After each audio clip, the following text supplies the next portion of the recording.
Hi guys, okay. Kita orang baru balik daripada kedai Indon yang ada dekat Senai. So, kita orang nak unboxing apa je yang kita beli. Aku yang hasut dia, tapi dia lagi banyak daripada aku ya. Kita orang guys. Dia punya RM60.65. Aku punya RM31 tepat. Bagus, nafsu. Alah. Sekali-sekala kan datang. Kan?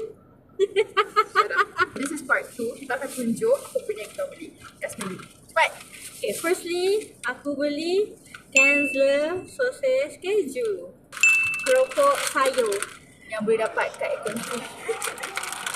Yang boleh dapat dekat kedai Andi.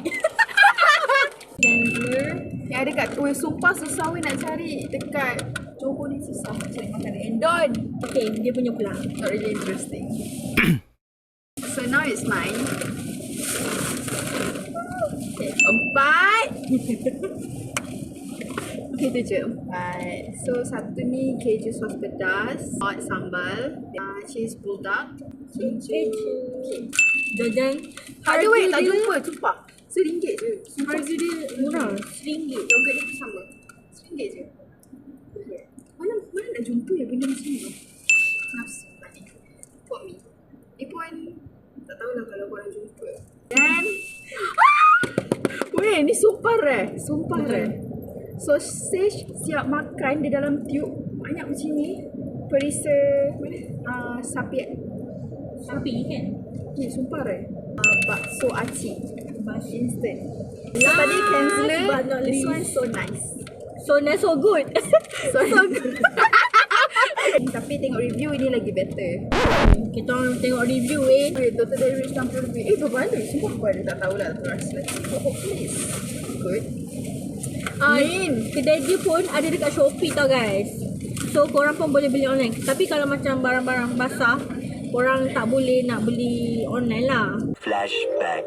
Sekarang ni pukul 8.55 pagi.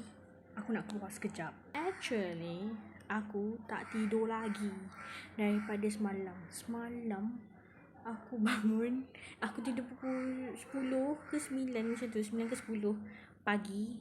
And aku bangun pukul 1 dan nak pukul 2 lah. Pukul 2 lah kiranya. And then daripada pukul 2 petang semalam sampai sekarang ni aku tak tidur lagi. Aku baru nak mama-mama tadi, tiba-tiba kawan aku call. Free tak? Jom teman? Macam tu. Sampai pun setelah sesat je. Sabar je lah aku. Kita sebagai alumni sekolah menuju jalan. Saya nak guna Sarah. Tapi barangnya satu guna Sarah, satu guna dia biasa. Aku nak beli Kanzler. Berapa ringgit ni? RM22. Selepas 1 jam guys, kita tengok berapa banyak dia punya. Okay guys, that's all. Mini vlog.